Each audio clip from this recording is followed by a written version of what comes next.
and welcome to Varn Blog. And we today are with Adam Kay Adkins, also known as his artistic name, Dirt, Son of Earth. And he is one of the co-hosts of Acid Left podcast, not to be confused with the other Acid podcast. And I may or may not have ever done that. And Adam and I have worked on a few artistic projects very vaguely together. And he got about a year ago, actually, at the start of the pandemic, I had this little conniption on Facebook back when I used it for things other than reposting my own video streams, where I was like, what the hell is the Acid Left? And is it just Deleuze and Guattari fanboys? Is it just grilling in your backyard listening to Matt Christman? Is it art? Is it I don't know, maybe making little altars out of memes of Mark Fisher and early GCRU stuff? Is it trying to re-leftify early Nick Land? I've heard all of this and none of this has been explained to me. Please, Adam and Terry, explain this to me. I hope I gave you an okay answer then. I kind of remember that, but I don't remember what I would have said at the time. But I understand it is a loose, nebulous term. And in some ways, I think it's supposed to be, really. The Acid Left as a brand or whatever is a podcast and multimedia platform that I host with Mike Watson.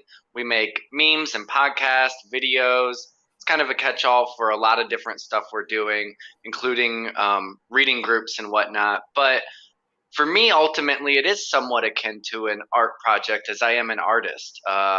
I make art above all else. I've been doing that a lot longer, and I've always been interested in politics and philosophy-adjacent stuff. But I never, I'm not trained in any of that. I don't want to claim to be a theorist by any means. I'm not an academic by any means. Mike is trained in that kind of stuff. But for me, it kind of came out of just making art and wanting to make it more political and really focus on these things that I believe and thoughts that I was having at the time. So trying to push that. And out of all of those options that you gave, it is, to me, more along the lines of re-leftifying some of that 90s psychedelia culture, which I guess you could include Nick Land in, even though I'm not really a Nick Land fan. I'm not really a Deleuze and Guattari fan. They're okay. I could see some useful stuff in there, but it's a lot broader for me. Well, I brought it up because when you think about what we hear called acid communism, acid leftism, and I know from talking to Mike that you use the word acid leftism as kind of an ecumenical move. You would probably consider yourself something of an acid communist, but you don't want to alienate allies with a particular nomenclature other than left, right? I also know that from talking to Terry Tapp, who is loosely associated. I mean, I think he was a co-host for a while of the Acid Left podcast, right? Yes. Terry's a good friend of ours. Definitely involved in a lot of our early stuff. Just as COVID came about and grew, he was unable to really be able to put that stuff in and do stuff. So just him being so busy, it was easier for him to step back and not try to, record a podcast every other week. Yeah. So one of the things Terry and I always talked about is the intervention of not keeping working class art and high art separate.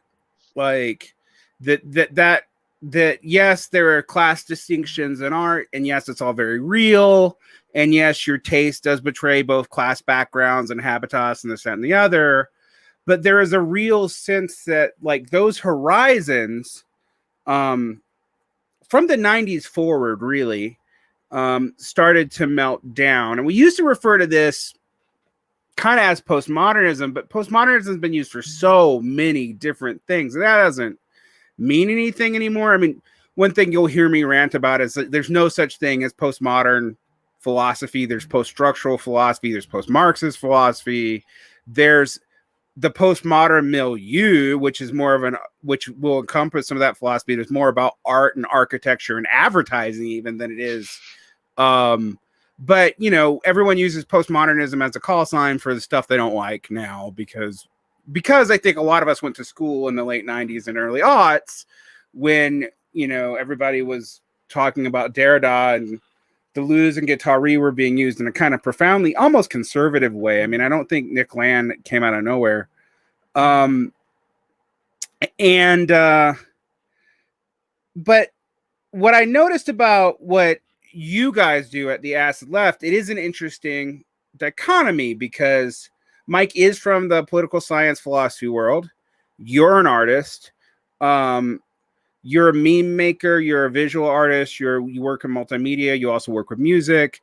Um, Ironically, you're the only person. No, you're not the only person, but you're the primary person who's memed me, which is weird. Yeah, Because you yeah. have made at least two memes of me. So one of which until last week was over my Twitter. I finally changed it, but um, so I am interested in this project. I mean, I'm very interested. I mean, if we're going to be full disclosure, we're all associated with a press that is being launched by Terry Tapp out of New York, roughly. That is a kind of explicitly acid left publishing project. Um, and I think if things can go well, although you know, because Terry's been so busy, it will be like my I will have a like a mid-sized chapbook with art done by I think him coming out on that imprint like probably next year. So I'm associated, but I was interested in why you think this psychedelic intervention was important. Right. Well, I don't think culture or art are the answer, but Mm-hmm. I think they're integral to the human experience. And they always have been for me at least, and for many of the people I know. So my thought was that I find a weird joy out of reading philosophy and stuff like that and thinking about problems of the world. But most people I know don't really care for reading dense philosophy. And while it may pervert it in some ways, I feel like adding these elements that, like these aesthetic elements and, making it fun in a sense is really helpful for a lot of people. That's what they get into. And there's a whole list of reasons why. It could be because they're beaten down from their workday and they don't want to think too hard about it. But also, some people just don't like reading dense text, and that's not what's going to get them. And they might be able to see these larger structures in the world and see how, you know, see the forces of capitalism, but they're not going to read capital necessarily, Mm-hmm. and I don't think everyone needs to personally, because there's a lot of people that even that can read it. They have the reading comprehension, they have the time, and it's just not what they're going to want to do. And I don't see the purpose of browbeating someone with that. When I was starting to get more politically interested, I would go to these meetings and stuff, and it was run by Trotskyists or Maoists, and there is just completely dry, completely lifeless. They seem very detached from the working people that I knew. I am not college educated. I work in the service industry. The majority of the people I know maybe have some college or not, none at all, and that's not it. Those meetings and stuff like that do not express their experiences in life, and they don't appeal to them. But what does appeal to them are some cultural things that they can relate to and kind of extrapolate from there and see bigger picture of the world.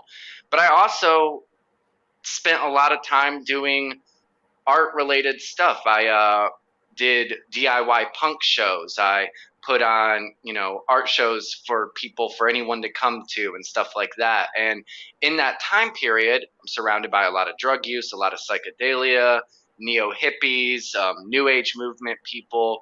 And I started to notice a very strong rightward shift. And this is in like 2008, 2009, as Occupy was starting.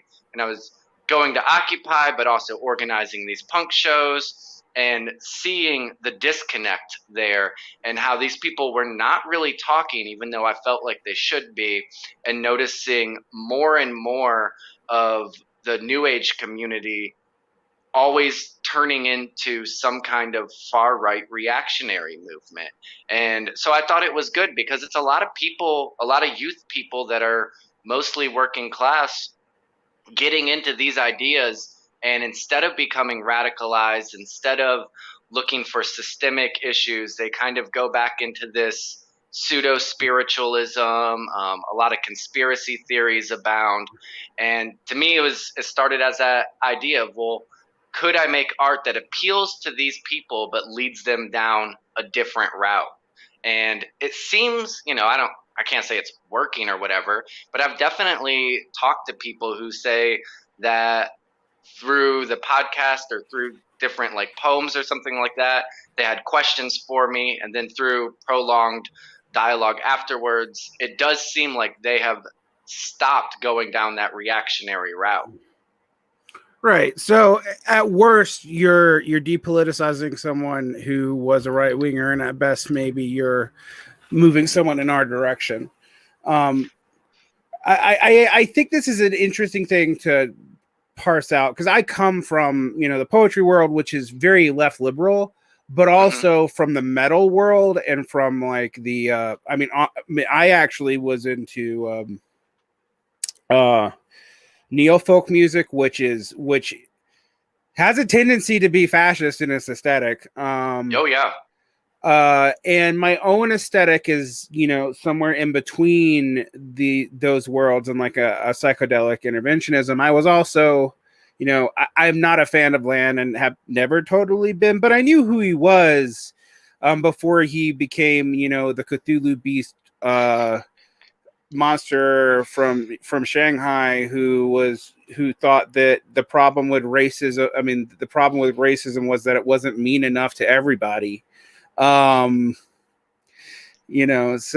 it's so I come out of that world, and my first foray into politics, actually, when I really think about it, both left and right wing, was kind of in aesthetics, actually, and not in highfalutin aesthetics that I learned later when I got my master's of fine arts, or like when I was finishing up my undergrad, but in the kind of aesthetics that come from warring politics in the punk scene and stuff like that, because I was working class and that was my only exposure to that world.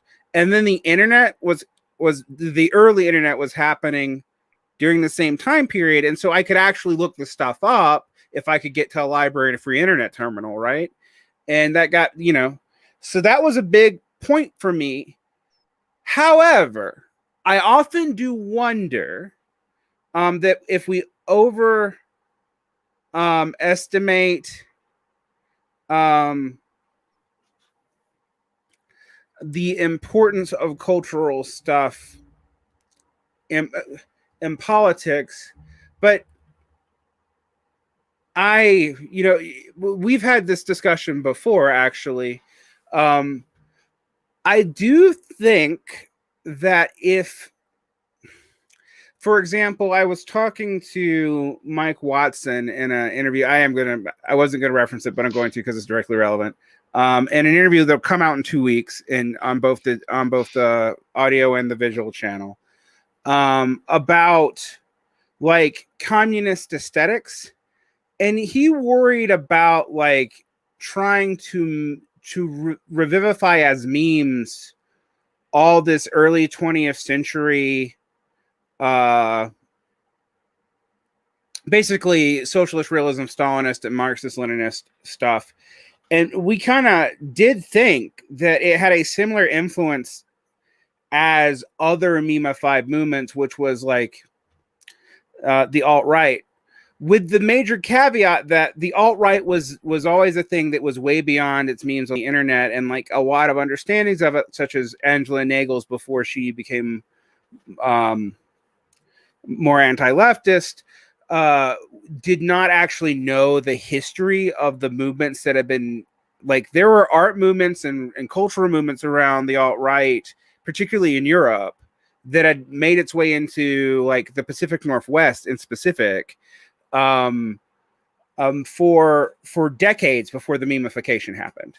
And so there was this whole culture there for people to attach to.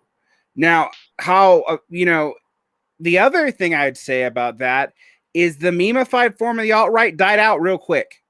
Like, Oh, absolutely.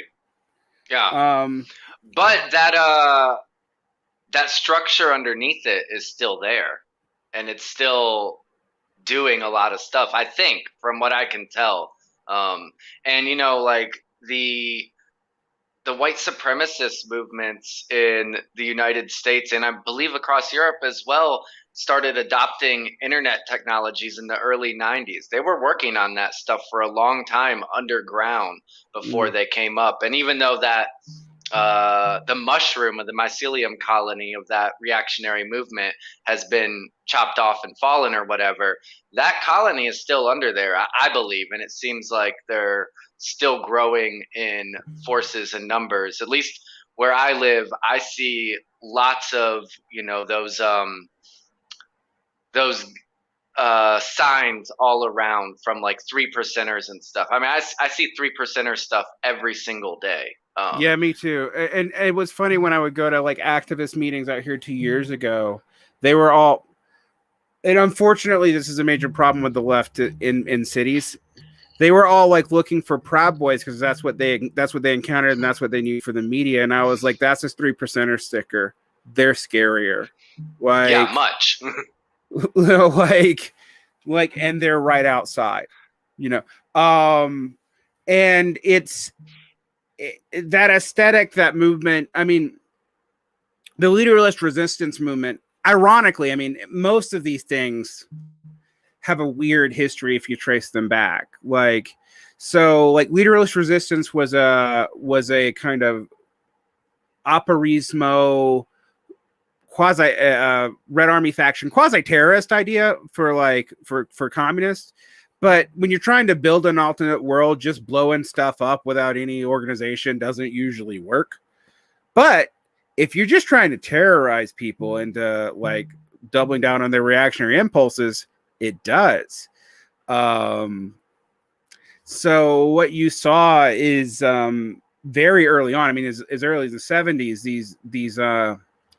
these like white nationalists and American fascist leaders were explicitly reading left publications, and they actually figured out ways to use a lot of the stuff we do better than we did. And then, kind of interestingly, we've been reappropriating some of this. I mean, it's like this weird like cycle of a feedback loop.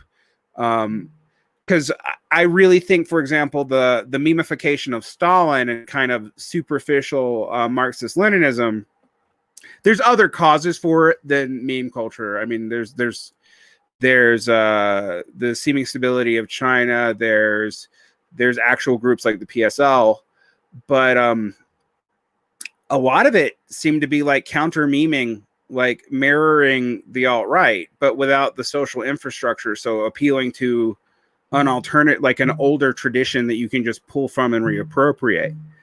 Yeah. So like you have your SS memes, so we'll have our gulag memes. Right. Yeah. And and that's not very helpful, I don't think, honestly.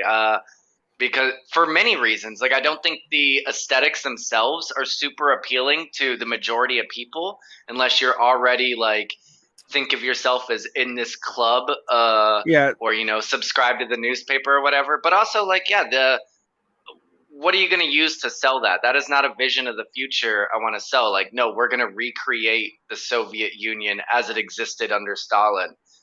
is undesirable and for leftists, I believe, and also not going to be desirable for the average worker or like average citizen of the world. Like they're not going to want to recreate that for the most part. So I don't see the point in that often. I sometimes will make a meme that will have some of those in there, but it's usually more of a joke to me. It's not an actual endorsement of that kind of stuff. But I do recognize that jokes and irony can be a slippery slope in that world because you're in a sea of other memes, and it's you can't really control what happens to them or like who you're associated with. I've had memes shared by right-wing pages, and it's really disturbed me because I'm like, this is clearly a satire, but now this right wing page has shared it and they're getting a lot of likes from it from people who don't seem to understand its satire. And so, that's a difficult line to walk there. Yeah, I had that for a different reason. Back when I was a blogger, we did this blog called Disloyal Opposition to Modernity, which was a left, post-left anarchist, not current post-left, because no one can come up with new terms, apparently. Joint project where we argued with each other, but we called it the disloyal opposition to modernity, and dis was in parentheses because it was kind of a question. And man, that there's some fascists like that blog. And one of the members, unfortunately, later on got involved with the Atasha movement and kind of did become a little fashy. So it seemed to start off in that aesthetic world, actually, more than any material anything. So it's interesting to me, why though the psychedelia is so much of a part of this. Why the acid? Would you like to talk about that? I know that when I asked Mike about that, he gave me an answer about Adorno and reconceptualizations and breaking through stale. But I'm assuming that you're not going to give me an Adorno answer. So No. I mean, on some level, I want to tell people, yeah, drop acid, drop LSD, and but whatever. It's not actually about drugs. Drugs are great. Drugs are fine. They're fun.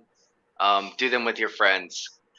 But it is about that general idea there. The psychedelic experience, as it were, does break your boundaries of what you experience in very real ways. If you're under a psychedelic substance, your conception of reality itself has been altered. And for months afterwards, there's scientific research on this, your brain is wired a little bit differently. You're able to think of things and conceptualize differently, even beyond your own willingness to do so. You don't have to be trying to necessarily do that. But what it points to is, like, it kind of gives you this realization that our perception of reality as it is already manufactured in some way. So to me, I do think that there can be a positive link there where you go through a psychedelic experience and then are able to understand that there are systems that shape your perception of reality. Reality is not this static thing that already exists. So in that sense, it's breaking with whatever realism we have at the moment. But it's not a fix-all, and it can very easily lead in the opposite direction. Like I said at the beginning, there is a huge influx of right-wing people in the psychedelic communities and in the spiritualist communities likewise. So yeah, I am tempted to quote Adorno at you about spiritualism, actually, but I won't. No, I mean, I think Adorno. I've read the essay from Minima Moralia, and Right. I think it's very good. But I also know my own experiences, Mhm. and the experiences of the people around me. So I think it's a very helpful critique, because people can get lost in that stuff, and I don't think it's helpful. It has a lot of bad baggage with it, but we're already to talk about Fisher a little bit. Mhm. In the intro to Acid Communism, the unfinished book, he says, well, isn't our state of mind already being controlled by something? I mean, the way we experience media, the way that we experience our work and our life, the way that our subjectivities are created are already being controlled in a way that is not close to reality. The expectations that we put upon ourselves, the ideals that we have are already distorted and trying to conform to something that is much bigger than us and doesn't have our best interest at heart. So all of those things, you're already being distorted and manipulated. And I don't mean that in like a conspiratorial right wing way. It's just the way that we experience the world is going to shape it. So I think the psychedelic experience allows for that, just like a short circuit of sorts that can allow you to see there is manipulation, and distortion taking place. But there's a lot of work to do after that experience. Um, So one of the things I'll say, we mentioned like the aestheticized like early high communism memes and Marxist Leninist memes, etc. But another big push that kind of came out in 2016, 2017, one that I think people misunderstood me as endorsing myself, even though I never actually did, was this idea of normie socialism, which was to make socialists more appealing to whatever image of mainstream society. And while I do think like roughly we know what a normie is, when you actually go to pin it down in the United States or Europe or whatever, I don't know which demographic that actually appeals to in any real lived way other than aspirationally. But what is your response to that impulse? Because I think there was a certain section of the Jacobin crowd, not just the people that we call poster anti-left, but some people associated with the dirtbag left, some people associated with just Jacobin, who also had that opinion that we needed to have a cleaned up, more mainstream form of leftism to make socialism more appealing to working people, which I always thought was strange. But what's your response to that? yeah, I would wonder what they mean by working people, Mm-hmm. honestly. What kind of jobs are these people working, and what's their age bracket? Where are they living? Because traveling around, meeting people. I mean, I think socialism should be broad and should appeal to lots of different people. It should appeal to the farmer, to the student, whatever. But the I feel like that vision of normie that is put out there is this very upper middle class, suburban or like adjacent to a large coastal city type of person, and I don't know many of those people. Yeah, I was um, thinking about that myself because I'm like, at one hand, they're pitching it as if they're trying to attract blue collar families, and from another hand, their values sound like upper middle class suburbia are the assumed and projected media values of blue collar families from 50 years ago, right? exactly, yeah, because the blue collar people in my family, and when I travel back home to Tennessee and stuff and go around, what are they doing? They're smoking pot and listening to Hank Williams, like that's their idea of a good time. Whereas this picture of the normie that Jacobin's trying to appeal to probably doesn't would look down on that or whatever, or that look down on them for drinking Budweiser instead of a craft IPA or Right. whatever it is. What It's not the same culture that you see being pushed there. And it's okay to appeal to that culture, but to think of it as like the blanket actual average American or whatever, I think is very unrealistic.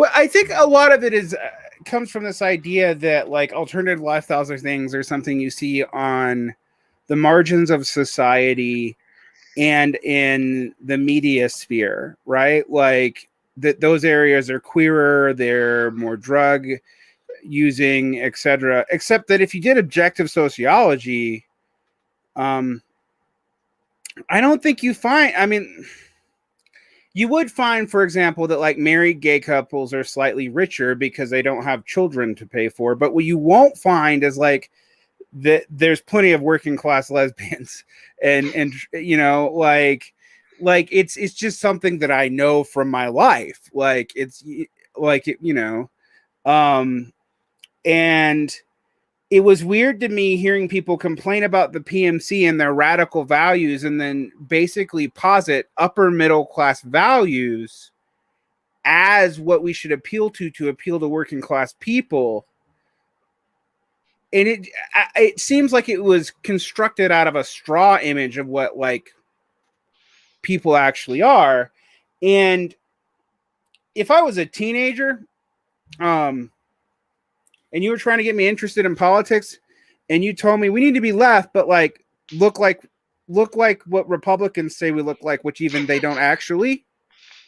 Um, Yeah, you're not going to become leftist then. That's not going to be right. fun or appealing in any sense of the word. And also, it is where are these alternative lifestyles? I think for in a large way, and it could be because of the area I live in, which is a very like progressive bubble in Florida. But these alternative lifestyles don't exist much anymore. They've been subsumed under Yeah, they're like just this lifestyles. big Like, thing. Yeah, they're just there. They're everywhere. It's like genres and culture, like with music and whatnot. The like high school cliques you think of. yeah, You they know, you don't. said Those you doesn't came from the exist metal either. world, Yeah, right? They don't. they don't Um, exist anymore. They're pretty much not real. I mean, like they kind of are. If you go to a show and you're dealing with people my age, you will see it as like nostalgic costume, honestly. yeah, yeah, yeah. Um, but when you actually talk to teenage, like even when I started teaching high school in 2007, I could tell you the music genre that that side of the lunchroom was listening to. I can't do that now as a teacher. No, I just can't do it. Um, and while there is a element of the like the internet has ironically led to homogenization of the top end stuff, it is like you know it is almost digitally written by algorithm now. I mean that's all true. The second tier stuff is wildly divergent. And within the same person, like you might meet someone who's into black metal and trap, and like I've kind of secretly been into that stuff. Like, you know, like we always listened to the other genres, but you never really admitted it because it was like a betrayal of some superficial identity you were adopting. Like, I feel like betraying your religion in a superficial way, right? Um, but that doesn't appeal to kids. One thing I will say, and when I talk to Mike, we don't think this is necessarily good. So I want to hear your take about this. Is a lot of people now treat politics that way? Like the politics is a social signifier for a lot of things we used to tie up, and it's not actually politics. So when I was talking to Mike about that, he thinks this is a double-edged sword of like, or to use like highfalutin stupid Marxist language, the dialectical tension of like memification and cultural, you know, cultural leftism. But most of the people who we would say are doing cultural leftism would deny it outright. They're like, no, this is real politics. Like, and right. you know, I think that's um I think that's just kind of it's a foolish way to approach this for one thing. But for another thing, it actually there's something more honest about having aesthetics engage with politics than presenting your politics as an aesthetic and pretending it's just a politics. I completely agree. I want to turn on this light because No it got problem. really dark in here really fast.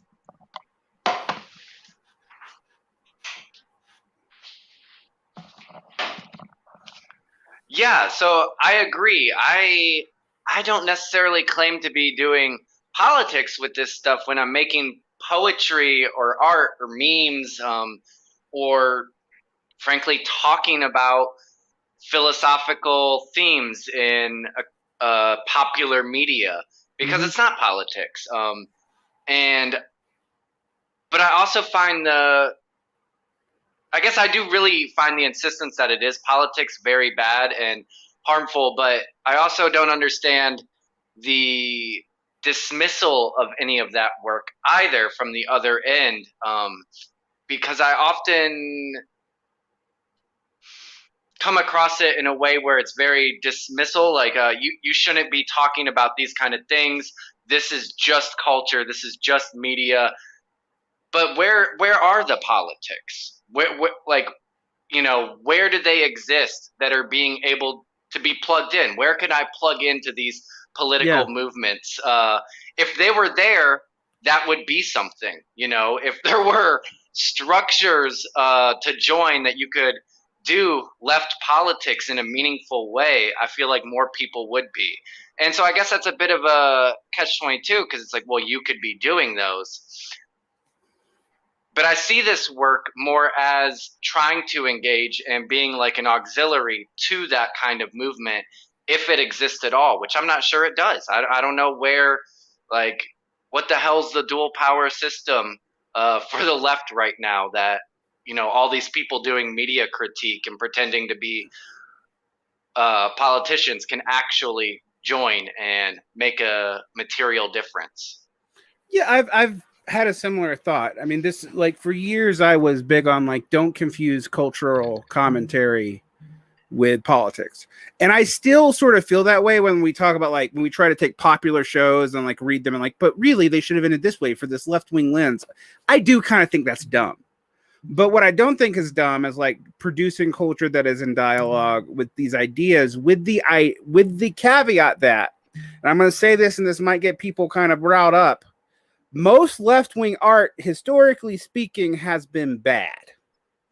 Um, and the reason why is that in my mind, it tends to be super didactic. And you even read like Karl Marx talking about this. Like he's like, if you read the like socialist, realist, or like the they weren't socialist at the time, but like the reformist realist authors, he was like he'd always rather read Steinhall because Steinhall wrote about people as they were, and thus real left class stuff came out. And Steinhall was reactionary, rather than reading all these people trying to paint something the way they wanted it to be as a method of doing politics. And Marx didn't have a lot of time for that. Um, but I don't think that leftist art is necessarily bad as long as it's not purely didactic, meaning it's not just trying to be propaganda, which is what, frankly, a lot of it ends up being. And it's interesting because there's been a lot of talk in the chat about different art movements and their relationship to right wing stuff. And that's completely fair and true in the case of like black metal or neo folk or whatever. But there's always, they are not just engaging in their politics directly. It's actually almost impossible, not just for crypto reasons, but also by the way they do art, to completely know their politics from their art. And the way like a band like I don't know Crass, which I like, but like one of the anarcho commie punk bands, like I know their politics. They don't shut up about it. It's kind of obnoxious. Like, Yeah, it's politics over art. It's art trying to be politics. Which, when I was 16, 17, I thought Crass was amazing. mm-hmm. And yeah, now I find it quite boring. Even if I still like some of the visual styles, I find it quite boring. And I like try playing that for someone to get them into into the left wing politics. Like, it is going to instantly turn them off. Someone screaming uh, you know, propaganda phrases over and over again is not fun. Uh, Right. I really think for a left wing art to be good, it has to first be art, and bring politics and feelings of the world into it. It has to engage the artist has to look at their place in the world and what they actually think, and then look around and see what's going on, if that's their approach, and bring it in. They can't say, okay, I'm going to create this painting that's going to bring about the revolution, because it's not going to happen. You know, it turns people off. Like, I find socialist realism to be a terrible art style. And I'm a fan of some realism, like Italian neo-realist cinema or whatever. I think is quite good, but when it comes to broad art movements, I just find that boring and uninteresting. Well, I yeah, don't see why people think it's gonna change anyone's mind. heroic socialist realism is actually aesthetically not that different uh, from frankly fascist classicalism either. Like, there are aesthetic differences that are there, and if you're really studying it, I can explain it to you. But superficially, if you look at Mussolini artwork and you look at Soviet brutalism, you look at Soviet futurism versus Italian futurism. One's communist, one's fascist explicitly. You're the similarities strike you way before the dissimilarities do. And there are a variety of reasons for that. I mean, a lot of brutalist art and like Soviet futurist and Soviet social realist art was specifically designed to counter, fascist art and traditional art, while also not giving into bourgeois decadence, because they associated experimental art with money. Right. And one of the things I've always liked about Adorno, despite some of his snobbishness, and people misunderstanding what he said about jazz, is that Adorno thinks that there's no reason to hide that what was previously considered high art, that was really for a certain social class, from everybody else. Like, that it is something that could be radically socialized, opened up to the public, and that when you try to do that, it actually has a different effect than when it's cloistered away as something that you have to be taught to appreciate and not exposed to. And one of the ironies of the internet for me, when you get back to like the promise I see in this acid leftism, despite some of my caveats, is that if you really look at what has happened with the internet and remixing and all that, it's been largely homogenized for corporate products, and what left cultural production often is just commentary on that, and not like commentary on that as if you could ask the bourgeois like cultural producers to make Marvel movies more communist. Like, like, it's just a very weird idea. There are occasional projects that try to break into that from various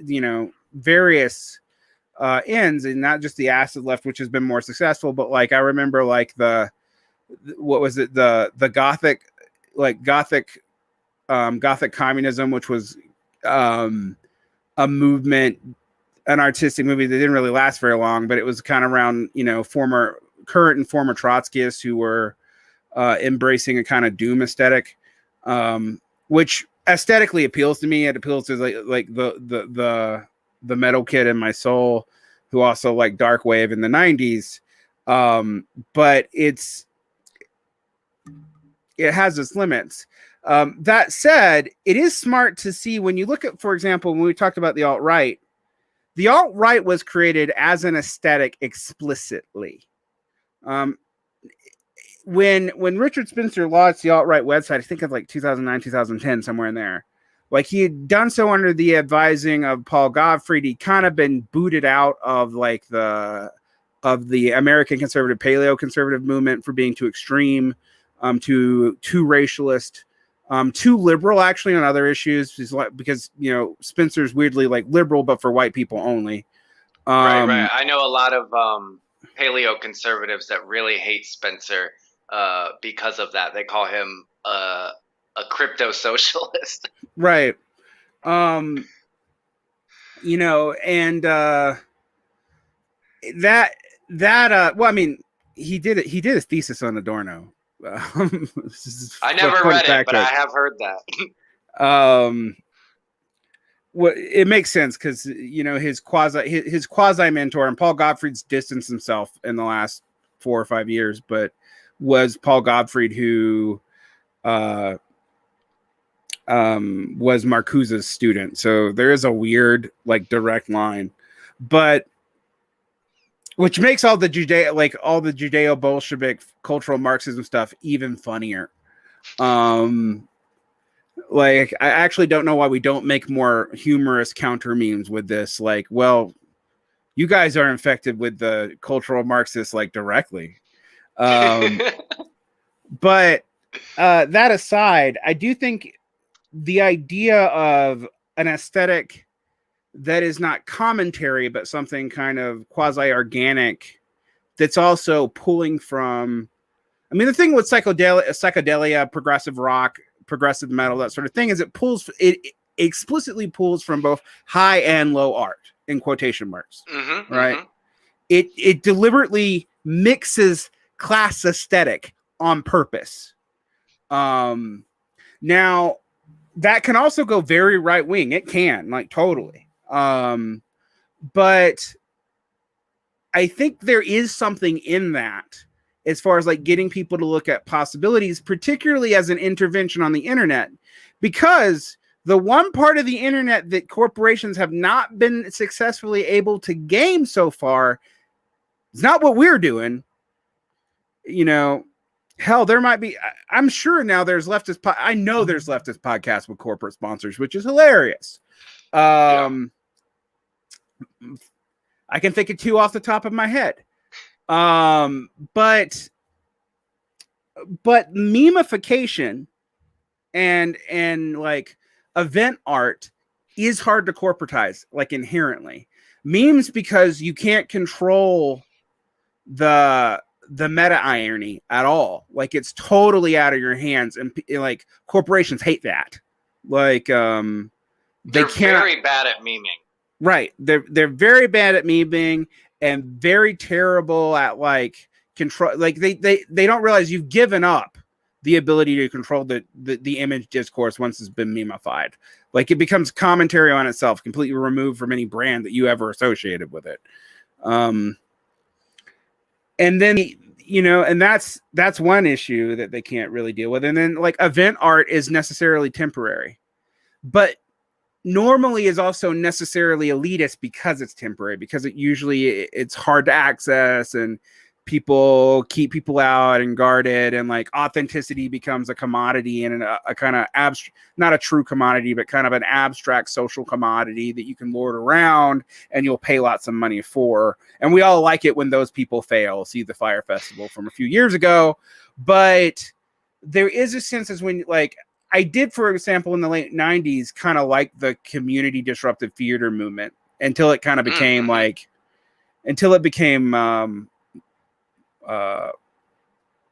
meme mobs, but you know what I mean? Like, I thought that was interesting. Yeah. When it was, you're talking, is it, in New York, right? The theater of something. Yeah. And then going into like flash mobs of people just dancing. Right, flash mobs. Yeah, song. Yeah.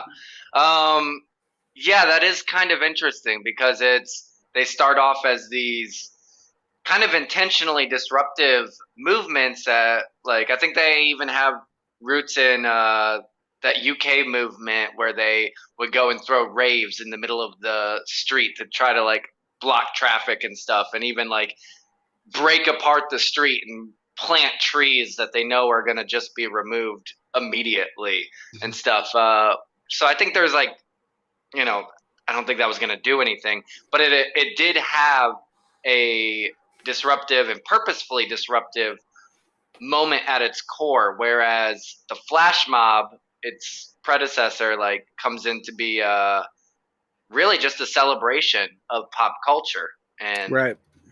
Yeah, and so kind of dies a death because of that too, because it becomes easily commodifiable in a way that advertising can use, and then no one cares anymore.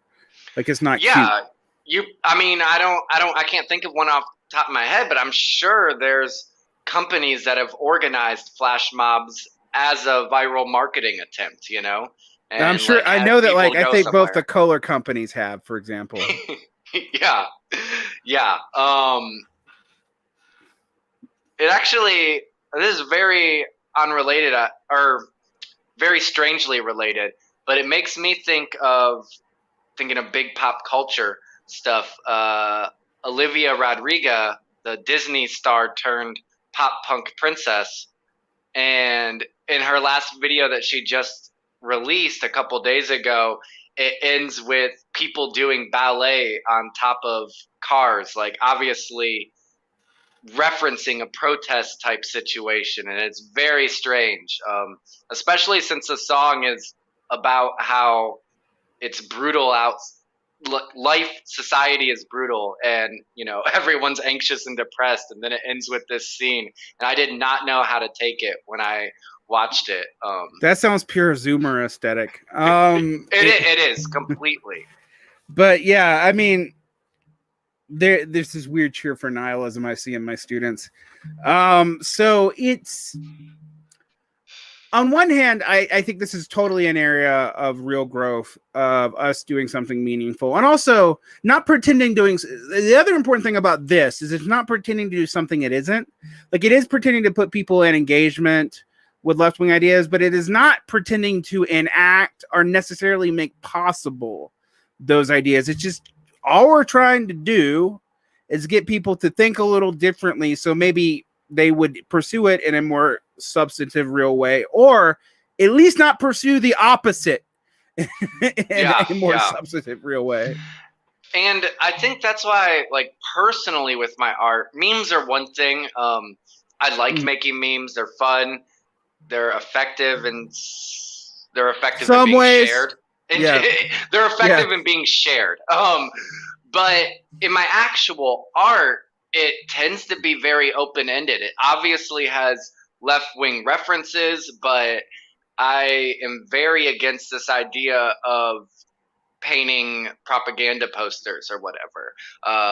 I'll cut up left wing text to make them really mean nothing, but try to also give a larger narrative sense there that leads to what I believe to be a left wing direction and away from reactionary sentiment, kind of like short circuit the brain, because it is about making people think and engaging their minds in ways that they wouldn't be used to just by following everyday life. We get in these patterns and these rhythms, and then before you know it, they've overtaken us, and we're doing little rituals of capital instead of, you know, meaningful things in life. So I do think art in some ways can break those habits and rituals that we unknowingly get into, which could lead to something more productive, such as actual engagement.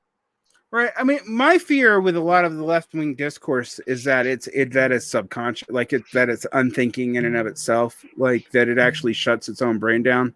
Um, I mean, I know I see that on Twitter, but Twitter's a bad way to gauge if people actually can think, because Twitter kind of encourages some of the worst forms of engagement people can do without actually firing guns or trading blows. But it is interesting to watch these different discourses community. I've done a lot lately on getting people to look, particularly with the writer John Michael Colon, on getting people to look at the deeper structures of, the way the media world's working right now and the left's own role in that, which is actually kind of disturbing if you really think about it for a few minutes. And I know what people are going to say, for example, that in America you could join the DSA and be way more productive. But I've kind of, I'm not anti-DSA, and by all means, I was talking to Mike about this, even though we might disagree on what organizations you should join, even if it's only to discipline yourself. And maybe it's better if it's not an explicit political organization, actually, like a party. But even if it's only to discipline yourself, if you got a chance to join a union, you join a union. If you got a chance to join a mutual aid group, you join a mutual aid group. If you got a chance to join, even a charity group, frankly, just so you start learning socialization and discipline and getting out of your basement. At the same time, I don't think all of life is like requisite labor hours for a future communism that we don't have any idea how to bring about yet. And so the sense of fun does have to be put back. This was one of the things, like, people know that I'm one of the 3 editors who commissioned the Vampire Castle piece, and I immediately had issues with it. This is not, but Fisher's point about fun, even though I disagreed with who he was saying we should be okay with, because I was like, Russell Brand, really? But I did see his point about that. When this is all just work and denunciation, what you see is what we saw in the 70s, is like massive movements will collapse and people won't even know why and how it happened. Like, you'll see these communist movements that, if you added up all the revisionist, anti-revisionist, and Trotskyist movements in the 70s, you probably had 1 million people. Right? I mean, that's like 0.5% of the US population even then, but that's 10 times larger than the DSA. But they all dissipated in like a decade, just gone. Like, people didn't even keep up with where they were going. And part of it was, it wasn't fun. Like, it wasn't fun, and you weren't doing anything. The only thing that would occasionally happen is some of these people would blow themselves up by accident. Like, that was pretty much it. And as an art statement, that's a hell of a way to go. Yeah. And the right-wing movements, I don't want this to be taken the wrong way, are fun, telling people they can go beat someone up and blame them for their problems. I don't want to do it, but sure, to someone that is fun. It's giving them an activity. It's allowing them to exercise this urge within them, and it gives them someone to blame their problems on. And the problems will keep coming because they're not actually from those people. So, organizing anti-immigrant tirades or whatever, that's a type of enjoyment for those people that it offers. And going to a meeting and listening to the nitty-gritty about GDP is probably important, but it's not going to draw people in that same way, especially in hard times. Like, I feel like the harder times are, the less likely you are to want to study economic theory in fine detail while the world around you is crumbling.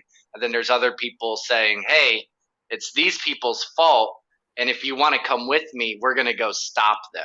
Right. That it's dangerous. It's incredibly dangerous because there's not a left alternative that diverts those energies away from it. Because right, this is actually one of the interesting problems of anti-fascism, and I say this as a person who's not coming down on anti-fascism, but it is a sense that creates an action for you to have someone clear to fight. But the person that you're fighting is actually, like, from the Marxist perspective, is actually epiphenomenal to the problems of it's created by the problems and is super dangerous. It's like a cancer, but like, once it's gone away, what causes the cancer hasn't been dealt with at all.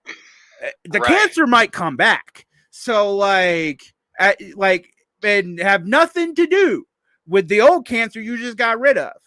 And that's, and that's not sexy. It's hard to sell that. It's hard to be like, okay, yes, now you have beat the Proud Boys and they look stupid and half of them have gone to jail and blah, blah, blah. Now what you going to do? Because the conditions that led to them have not changed. And as maybe you've noticed that this is appealing to more than disaffected basement white bros. It's beginning to appeal to a larger demographic of disaffected bros and maybe even non-bros, which, whoa. We even have problems with appeals to non-bros. So, um, yeah, and people underestimate there's a chaotic, morbid, anarchistic. I mean, Pasolini, the Marxist filmmaker, actually talks about this, about how fascists are in some ways way more anarchistic than the anarchists in the negative sense, that they Right. unleash this libidinal sadism on the world, and indiscriminately, really. Like, because the scapegoat's going to have to change. Like, if they can't stop at one. And the only thing that we luck out on is, like, most of those fascist movements have class coalitions that are totally unstable and they will eventually fall apart on their own. But like that element of juice, like boisterousness, is there. It is sometimes there in early communist movements, but for us, it's really harder to maintain. Like, it really is. Because our enemies are much more abstract. Like, because like you could get rid of every capitalist tomorrow, but if the structure of capitalism is still here, And it keeps reproducing. it keeps reproducing. You haven't really done much. It's not fun to say, okay, we can't just go all and kill all the capitalists because we still live in a capitalist society. So there'll just be new capitalists to replace them tomorrow. Like, Yeah. um, And there's plenty of people who believe they will be those new capitalists, you know, especially right now with like hustle culture and, you know, the grind set or whatever being so strong in mimetic terms that, yeah, if somehow that happened, there's plenty of people that would be happy to step into those shoes and, you know, not even think about trying to change the system, even though obviously you couldn't actually just get rid of the people, then change the system. It would have to be the changing of the system got rid of those people, which is a lot harder to do. Also, though, you know, I see what you're saying about like the Antifa movement and stuff. And the other aspect of that is I don't want to go fucking street fight people, you know, and get hit well, in the head and whatnot. Like that's I understand when this I the was younger, reasoning I to do kind of it. used to like it. I'm not gonna lie, but like, but no, at 40, I don't want to either. And I also don't think I don't think you can play with sadistic forces and it not fundamentally change you in some way that's super bad. Right. Right. Um, you know, I tell this anecdote all the time, but I actually really believe Stalin meant what he said because I've read enough about Stalin's early life and all the paranoia and real stuff he had to go through, real trauma, real this and the other. And I think he believed every bit of it. Like, I really do. Trauma does do stuff to you. I don't care if you're a revolutionary leader. And if you don't deal with it, and you also have to run a country with those traumatic impulses in mind, there's a real sense that you're gonna just replicate it. Like, um, because it's also rational to replicate it. If you think people are out to get you, and in the case of like the Bolsheviks, they were. Right. Um, when are you gonna ever know when it's safe to turn that off? Particularly if you've been in there for like, not for just an acute short period of time, but for decades.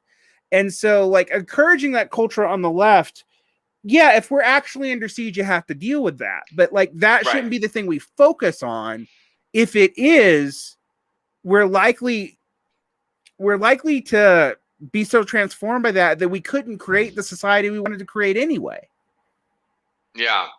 And I don't know. I guess my bet there is that you can harness those energies in a more positive way by creativity. I don't know. I guess maybe it's the Marcuse argument. I haven't actually read Eros and Civilization, and I know many people who I highly respect have a lot of problems with that. But Yeah, I think it's got kind of a Heideggerian authenticity that's a little bit, but yeah.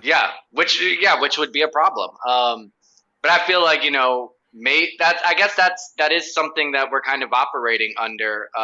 Is this idea that you could kind of shift those sadomasochistic tendencies into tendencies of creativity and joy, and like collective action rather than trying to fight back scapegoats with violence, or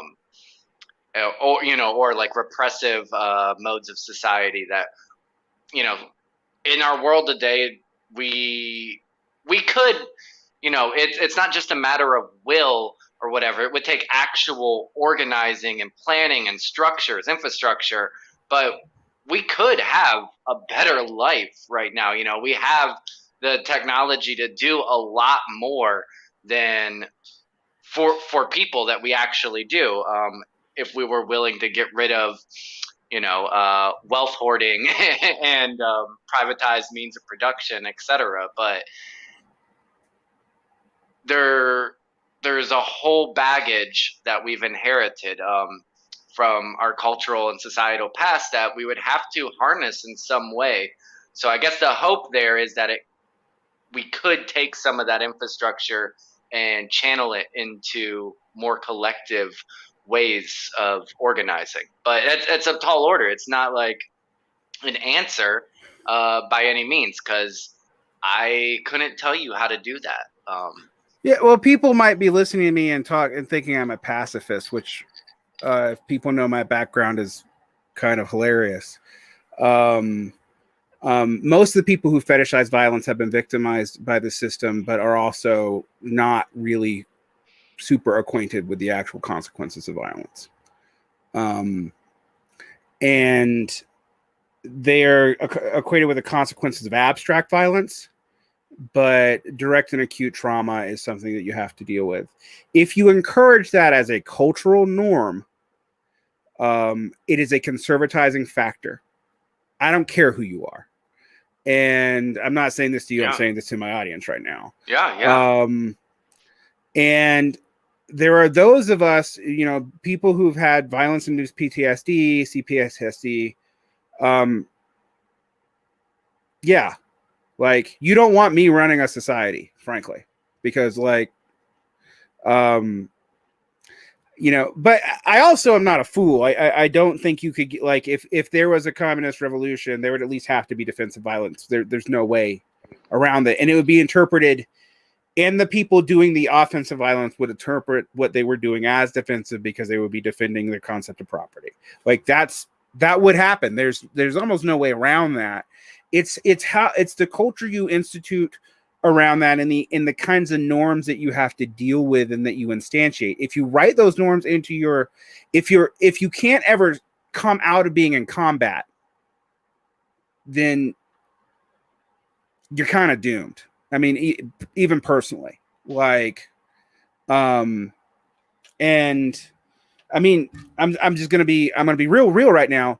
That's why soldiers have a high suicide rate, not during wartime when they're actually in danger, but when they're not. And so you don't want that writ as your society. And I do think, like, this thinking about acid communism in a way is a way to, like, okay, let's think about what breaking this open means. Even if we know we can't be pacifists, we're not going to be allowed to be. Like, right.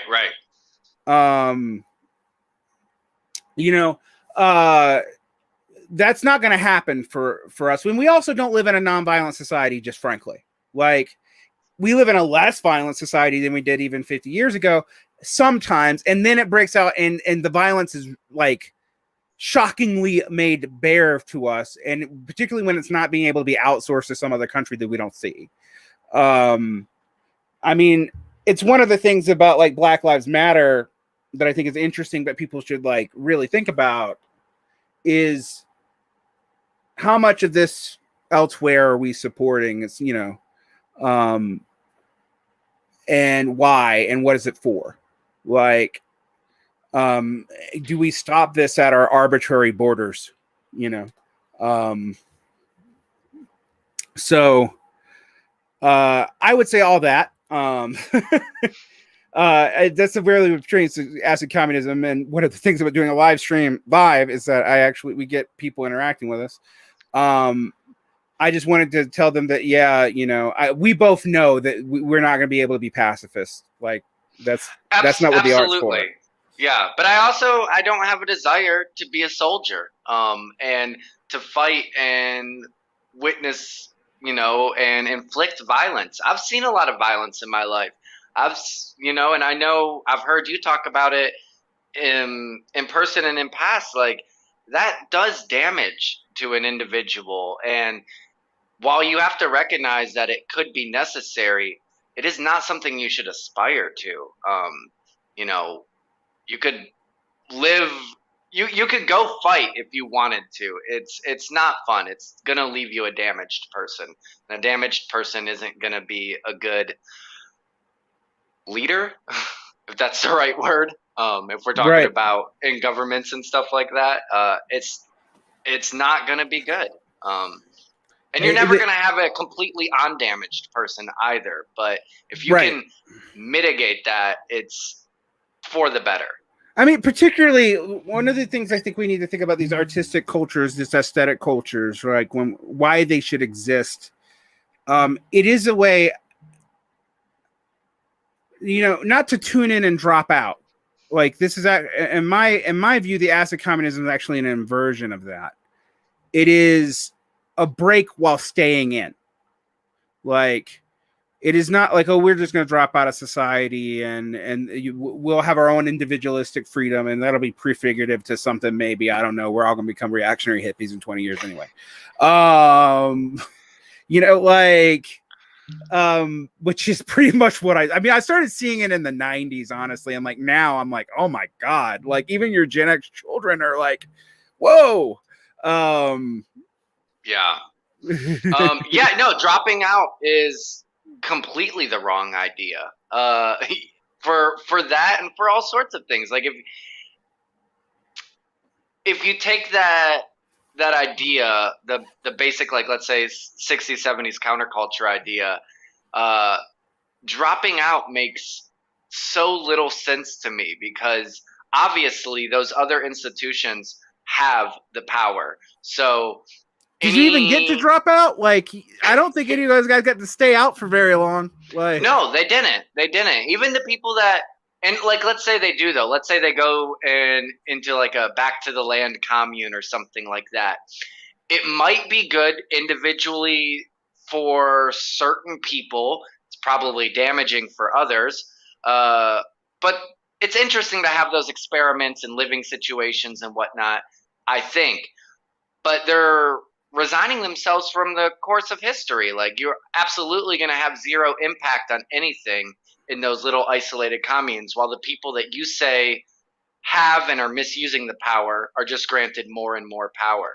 So, I mean, I don't know. I'm a bit of a climate catastrophist. Like, I don't see a good future coming. So if you drop out, what are you gonna do when the it when was a lot easier to do in really 1968. Right. Like when 80% of the, or maybe not 80, 60% of the carbon that is currently in the atmosphere was not in the atmosphere. Like, and there were an order of magnitude more species around. So yeah, I mean, it's a different thing to do now. Also, it was kind of from the height of privilege.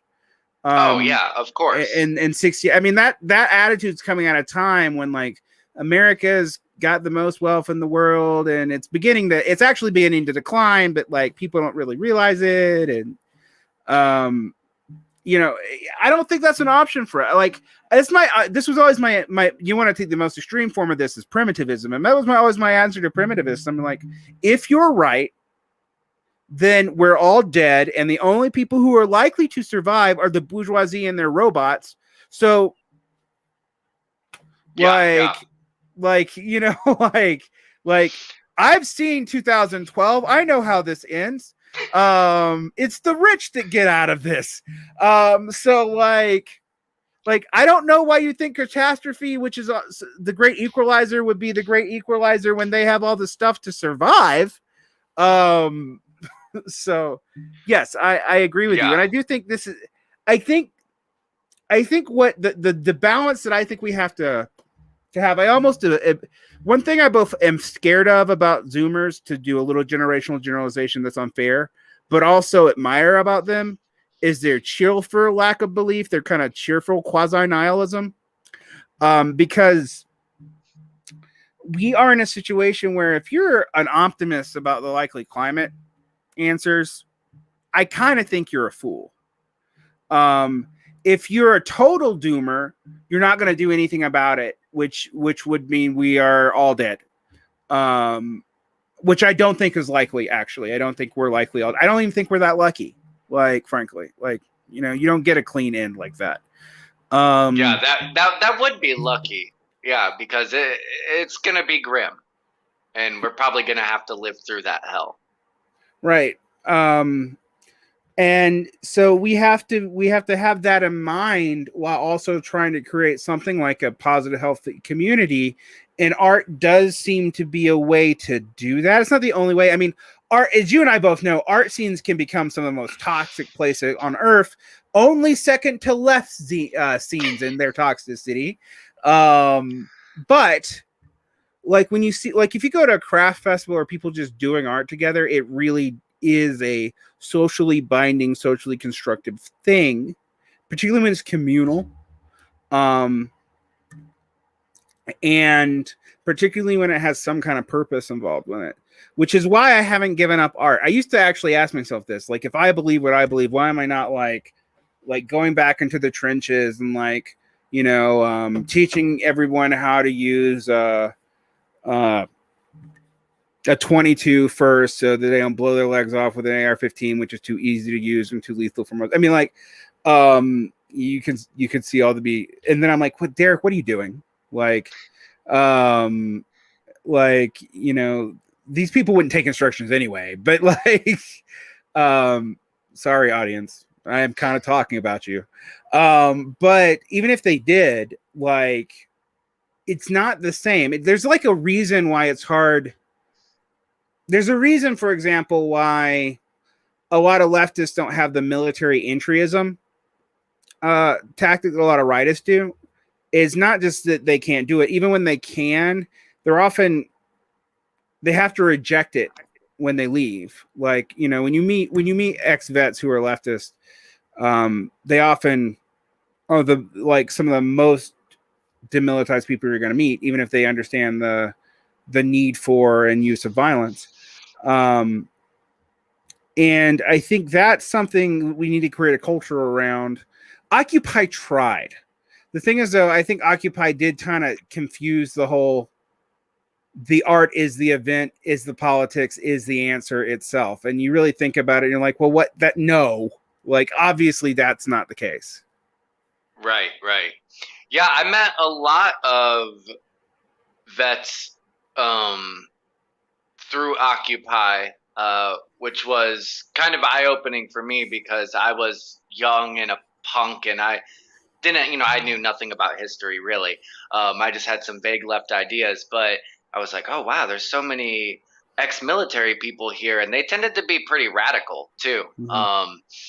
But what became very apparent was they were given equal platform with in the Fed get rid of fluoride conspiracy theorists. Yeah, I was gonna say Alex Jones was out there. It's like when I always talk about, like, when I went to the Battle for Seattle in 1998 and Pat Buchanan's there, and like, it makes sense that he was there. Actually, it is tactically part of his sincerely held weird beliefs, but it's also like, what? Like, why did anyone think that was a good idea?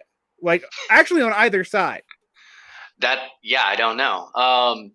But then the other thing was, yeah, after a little bit, it became okay, but what are we doing? What is there a goal beyond being here? And they simultaneously wanted to they just had no idea of taking power, no ambition to take power, and no idea of, if they could take power, what they wanted to implement. So it felt very aimless. They wanted to implement Empowering, Occupy, yeah. like that, like. But then it was, and then what was there after that? There was endless donations from people, some helping out of homeless community, some extreme stigmatization and backlash against homeless community, and that was about it. We had a lot of meetings, and we ate some pizza, and people got really drunk and tore apart tents, but I did see groups form out of that. I do have to say, like in Memphis, the homeless organizing for power and equality. That's a group that was born out of our Occupy when I was there, and it was basically a homeless union, and they organized some changes. They stopped police raids of homelessness camps, but then it after Occupy fizzled, that was it. Those people were left on their own. They didn't get their, privileged people that were helping them at the beginning stopped helping them. They stopped speaking up for them. They stopped caring. So there wasn't a real solidarity built there.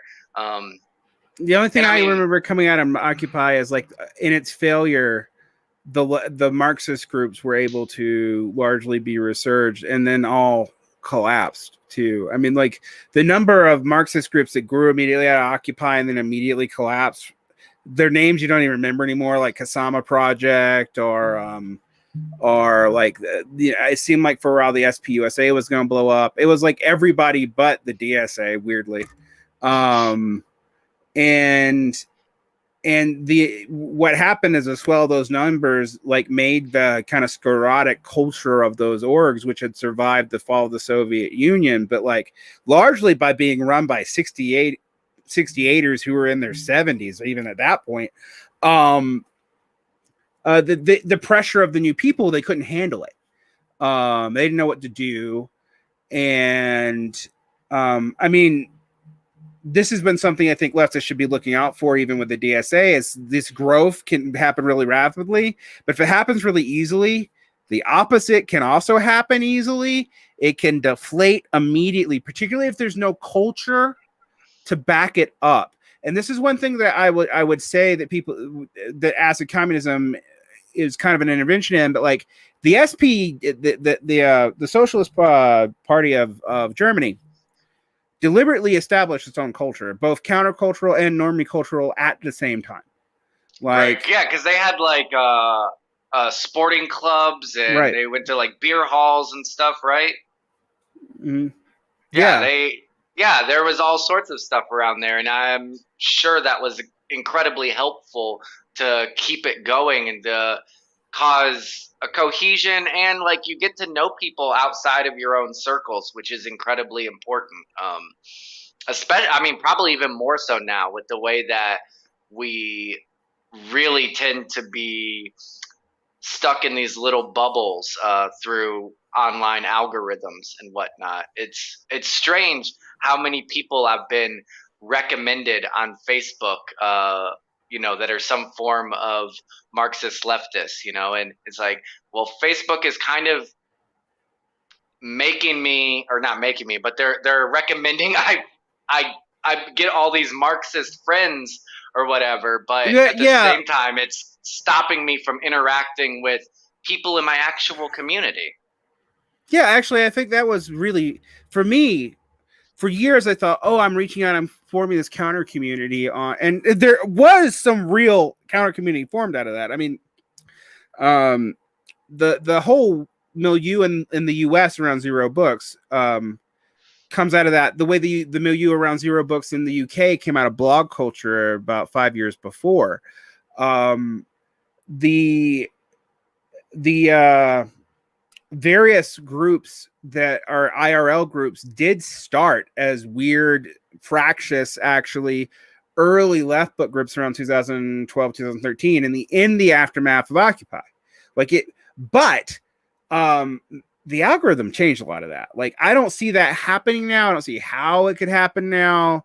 I also, like, the way that left discourse has become so, in a weird way, dogmatically scholarly. It kind of makes sense after being told after the fall of the Soviet Union that Marx was irrelevant. So now everyone's like, oh, but in another way, it's like, yeah, but you're still having people having the debates that people were having in anarchist and Marxist zines in the like 70s, but now constantly online and occasionally throwing contemporary politics in it, which I kind of see as pseudo action and pseudo debate. Like, I don't think it actually moves anything forward. But it is an identity you could hold on to as a fandom, which if you start looking at the like people who have fandoms for Lenin or fandoms for Stalin or fandoms for like you start realizing what the dynamics are, what the toxicity is, and also how irrelevant it really all is. Like, it doesn't matter if it's a fandom, it doesn't matter what you think. Like, you can think whatever. Yeah, and it's definitely not going to reach anyone outside of it, which is kind of detrimental, right? It cancels it. It makes it a circle rather than something that can actually reach out. Because no one, it's yeah, This happened in I libertarian can't stand circles and left that book. collapsed. Yeah, me too. But like, I think about we don't remember it because it's an earlier phase of the internet. But if you were on LJ or even early Facebook, there was like voluntarist Facebook, like the way there was Left Book in the late aughts. I was adjacent to it because I was coming out of paleoconservative circles, and like I was not part of it, but I knew people who were because they had also moved out of those circles, but into like that world. And Hmm. yeah, some good things did come out of that world, like C4SS, which is a lot more left wing now than it was back then. Even though it's still weird mutualist and does weird things about capital and this, that, and the other. Um, there is a real sense that like some good stuff came out of it, but most of it was a mess, and it collapsed really fast. Like, and it collapsed into like people became Marxists, people became just regular liberals, people became fascists, they became whatever. Like, and it's almost like because it wasn't experienced in a community and because it didn't really have a community or a culture to back it up, um, it was very easy to superficially change sides really fast. Like, if you, yes, people have like awakenings to other politics. I'm a living example of that, actually. But both my leaving my teenage left, going through the paleo conservative right, and getting out of that, those take years. There's not, it's not like I'm like, oh, I wake up and I'm this other thing tomorrow. Like, so I think that's something we need to look at about the function of the way these ideologies work online. And I do think the acid left, even though it's a very small part of it, and even though at the beginning, I think part of it can easily become its own dumb milieu, which was what I was implying in my very early question. If we took the cultural challenge of it seriously, not as propaganda art, not as art as politics, but art that does engage with politics and creates a culture around it, um, then it's useful. And if it doesn't do that, it's not going to be useful. Like, that to me is my litmus test. And it might produce good art. There are plenty of things that are failed social movements that produce really great art that we still care about. I mean, I'll be honest with you. I think the situation has kind of failed. You know, I Oh, mean, absolutely. right. I mean, they succeeded and then failed. And I love Situationist art, and I do not really care about stuff after De Boer dies out of that movement. It's like, who cares? Like, no one cares. Yeah. Um, so it's something to engage with, and I think particularly now in this moment where all of us are creators of left wing content, if we don't want to be grifters, particularly since a lot of us don't have much of a objective political movement, we can, even if we enter the DSA, let's say we join an org, the DSA doesn't have a clear vision. It's still trying to work that out. Right. Like, so like, instead of pretending we have a ready-made leftism to like ham people, we need to be engaging in this, not just theoretical and political project, but a cultural project to reinforce that and add to it and create a culture that supplements and supports it and creates an actual community. And it's very, very hard to do. I'm almost nihilistic about that, actually. Like, it might be too hard now. But if we don't do that, I don't really know what other choice we have. Like, Right. Yeah. And see, I agree with you there. It sounds very hard, but there is no other option. um, and I think there's a positive thing about it not being like this is not a political party. And it can work. You know, these types of projects can work with each other. They can work with things outside of them and adjacent to them without sacrificing something. You know, like political parties are a much different thing. If you have these, different parties with actual concrete goals and visions of the future and whatnot, it's going to be more difficult for them to work and create culture between themselves. But these types of projects that are working on trying to create a culture between left-wing people without dictating them, like, it's not that pro cult stuff. It's not saying this is what your culture should look like. It's really trying to build a culture between groups that's organic in a lot of senses, and that's much more useful, I think, and much more able to actually connect different people and build a lasting strength between them. Not guaranteed to by any means, but I think more likely. Right. I think it's a great point to end on. I would just think that pro cult's interesting because pro cult has two different histories. Like there's the Dutch history where it was not prescriptive, it was descriptive. And then there's the Russian, which starts off descriptive and becomes prescriptive because almost everything did. And so like it's kind of like Russian futurism starts off really kind of radical and interesting and ends up like what? But yeah, I do think though we'd have to fight the tendency to become what pro cult became if we actually were successful in this, because this became a problem for the SPD too.